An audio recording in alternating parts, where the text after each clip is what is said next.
Hi viewers, మనం వచ్చేసి దేశమును ప్రేమించుమన్నా అనేటువంటి దాంట్లో సాధన పత్రం చూస్తూ ఉన్నాము. వర్క్షీటు 3వ వర్క్షీటు పొడుపు కథలను పూరించండి. ఇక్కడ వచ్చేసి కొబ్బరికాయ, కళ్ళు, వేళ్ళు, పళ్ళు, ఉల్లిపాయ, నిప్పు అని ఇచ్చున్నారు.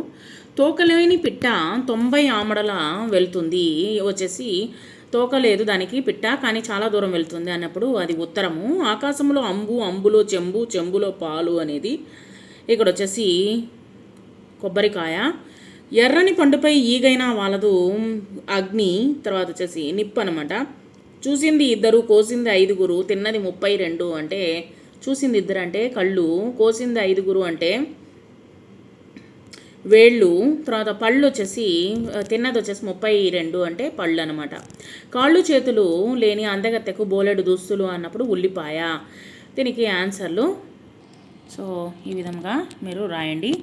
తర్వాత వచ్చేసి క్రింది పేరాను చదివి ప్రశ్నలకు జవాబులు అనేటువంటిది రాయండి. చూడండి, క్రింది పేరాను చదివి ప్రశ్నలకు జవాబులు రాయండి. భారత స్వాతంత్ర చరిత్రలో అల్లూరి సీతారామరాజు ఒక మహోజ్వల శక్తి.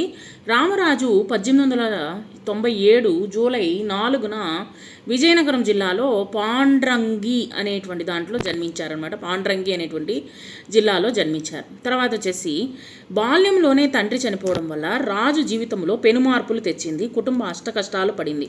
చదువు ఆగిపోయింది. రామరాజులో దైవభక్తి, నాయకత్వపు లక్షణాలు, తర్వాత దానగుణము అధికంగా ఉండేవి. మన్యం వాసులలో చైతన్యం తెచ్చి బ్రిటిష్ వారితో పోరాటానికి సిద్ధం చేశాడనమాట. ఇక్కడ మనకు ప్రశ్నలు ఇవ్వడం జరిగింది. 4 ప్రశ్నలకు సమాధానాలు మనం చూద్దాం ఇప్పుడు. సీతారామరాజు ఎక్కడ జన్మించారు? సీతారామరాజు 1897 జూలై 4న విజయనగరం జిల్లాలో పాండ్రంగిలో జన్మించాడు. రామరాజు ఎవరిని చైతన్యపరిచాడు? రామరాజు మన్యం వాసులలో చైతన్యపరిచాడు. సీతారామరాజు చదువు ఎందుకు ఆగిపోయింది? బాల్యంలోనే తండ్రి చనిపోవడంతో కుటుంబము అష్టకష్టాలు పడింది. చదువు అందుకు ఆగిపోయింది అనమాట.